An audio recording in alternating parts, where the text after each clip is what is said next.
What's going on, guys? Thank you for tuning back in today for another deck profile. And this time we have the one and only Monkey.D.Garp.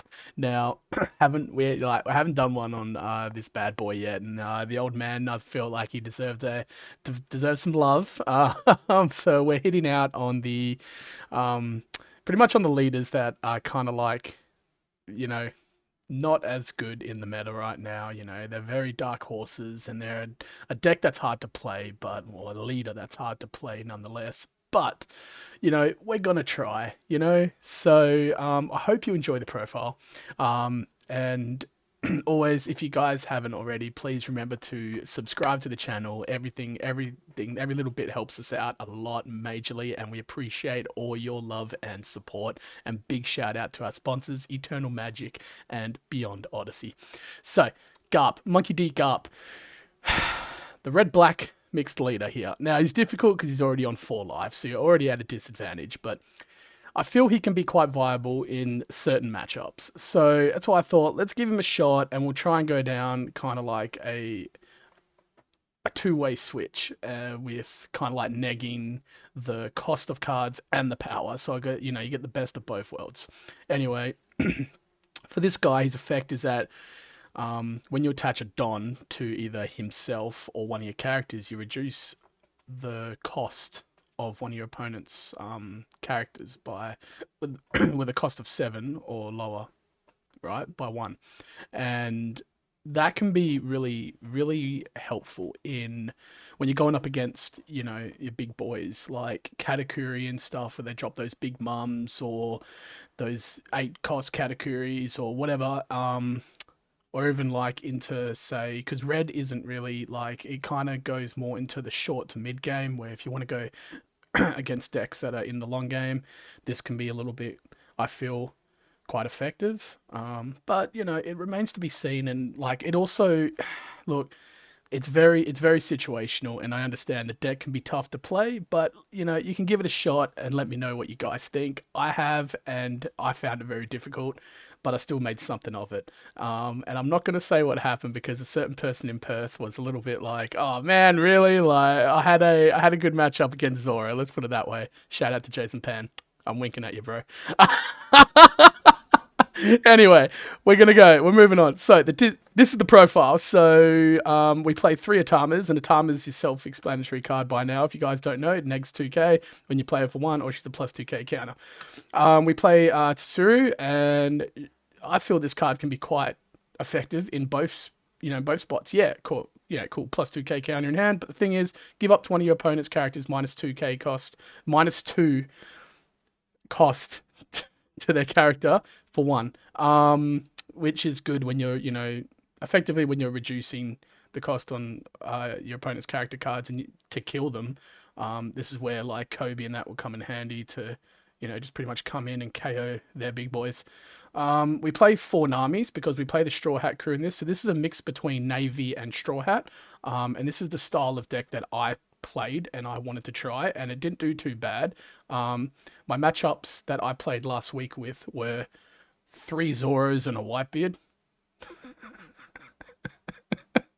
So, I mean, you can imagine how they all went, though I did get 1 Zoro. Referring back to the first sentence a couple minutes ago. Anyway, we're looking at, Nami, great searcher for your Straw Hats top 5. We also play Monkey.D.Garp. Great card to play, or he's a plus 2k counter.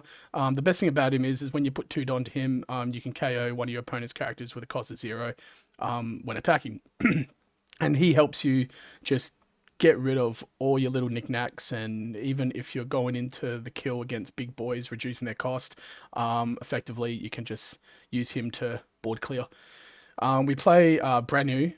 He's great because for 2 Don, he looks at the top 3 cards, and you grab any Navy card, other than himself, and add it to your hand, but then you trash remaining cards. But good thing it's only 3 cards, because I look at this card as it's a card that it's effectively like a Nami, because if you're searching for cards, you put them at the bottom of your deck, you're not really going to see them for the game anyway.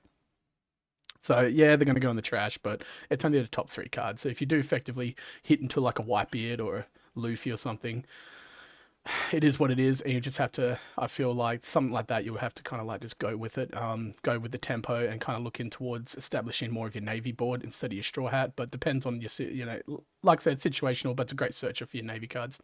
Fukuro is a great card.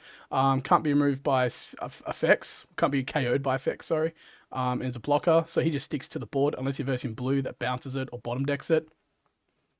Yeah, but is what it is. Great blocker though. Great blocker. Nico Robin. She's great. I feel like this card is always kind of like that dark horse as well in the game. It's underrated a little bit because everyone goes for Vista because they like to just tap three, play Vista, and kill something that's 3k or less. I like to kind of set up with Nico, and a lot of the times when I put her out on the board, I kind of like don't even swing my next turn just in case, depending on what I'm versing. Because you see, like I've gotten to the point where I look at the decks, what I'm versing, and what sort of removal they've got, and if I know they don't have removal, like straight off the bat, like within the first 2 or 3 turns, and I dump this down, like I know I'm safe, so I can build up my board a little bit and then effectively use her off other effects to neg your opponent's characters. So this is where you're going down the route of negging power to then kill as well. So Nico Robin's such a great card. Kobe's your other good card for your navies, searchable as well off brand new, and you trash one card in hand, but you KO a 3 or less. And it's very easy to get to when you're playing Garp. So great card to KO your opponent's big boys. Zoro, we just play a 2 of, searchable off the Nami, rush, 3 on 5k. I say no more. Brook, great card. Now, this card's like been seeing a lot more play lately. I love this card. This card's very effective. 4 Don for a 5k. Attach 1 Don to him when he attacks. Next 2k off 2 of your opponent's characters. Now you see that's beautiful. So you put him in line with something like Nico Robin, or like a jet pistol even, and then on top of that you got like an Atama as well that needs 2 for 1 Don. Like it's just it starts to become a problem for your opponent. And even with Whitebeards, when you attach 2 Don to him, boom, you're gonna kill. Like you're gonna start killing off your opponent's cards really easy. These are the cards that are like quite effective with each other when you start to build board. Um, yeah, but then moving on, we're going to Barcelona. Borsalino. Borsalino's good. I was going to say Barcelona. Borsalino. Check out my Barcelona right here. Great card. Borsalino, 4 Don, 5k. Blocker, can't be KO'd by effects as well. It's huge. Gains +1k during your opponent's turn. Now, Borsalino's another blocker sticker on the board that's just going to kind of punish your opponent in defense. They've got to work around it. Unless they see a jet pistol or something from their life. Yeah, GG. But nah, Borsalino's good. And he's searchable as well. Like I said, that's why we play this card brand new, because he targets all your navy cards. Luffy, great card.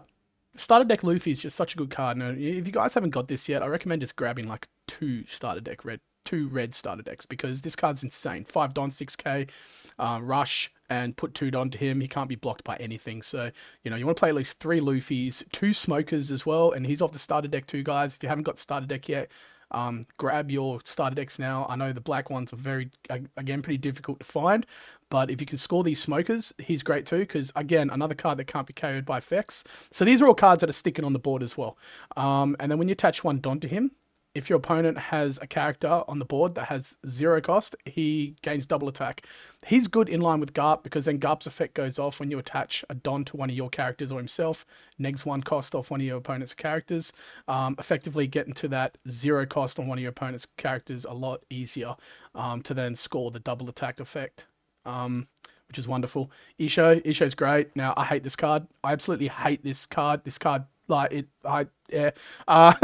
My reason being is because I got it dumped on me when I was playing Luffy last night against Jonathan Wong. Shout out to you, bro. I love you, man. You're such a good player. He went back to back on me with this card, and this card's insane. So I definitely recommend running this if you're running Navy.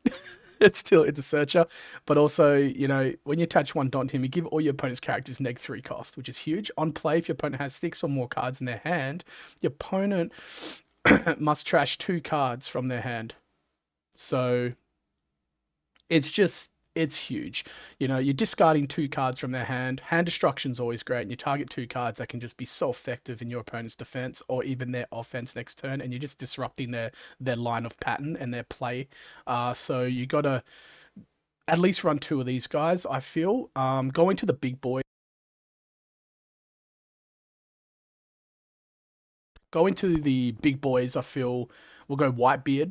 Whitebeard, I play 1 of just because I can.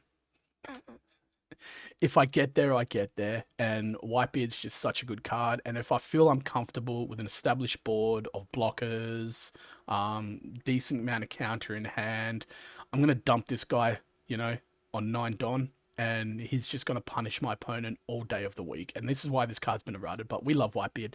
And then a 1 Kuzon. I thought 1 Kuzon, you know, so if we get there, you know, we're gonna dump Kuzon, need KOs. You know, like all of your opponent characters gets -5 cost, you know, during your turn, and then on play you cap 20 of your opponent's characters with cost of 0. So this card is huge as well. So we play one of him. Going into the event cards, we got one Rad. We all know what Rad does. 1 Don, 4K at 2 or less life. Beautiful. 3 guard points plus 3Ks. This is basically your substitute for Radical Beam now. Impact Wave is great. Off the trigger, you're killing one of your opponent's characters with a cost of 4 or less, which is huge. Or you're tapping 2 Don plus 4K, then KO up 20 of your opponent's characters with a cost of 3 or less.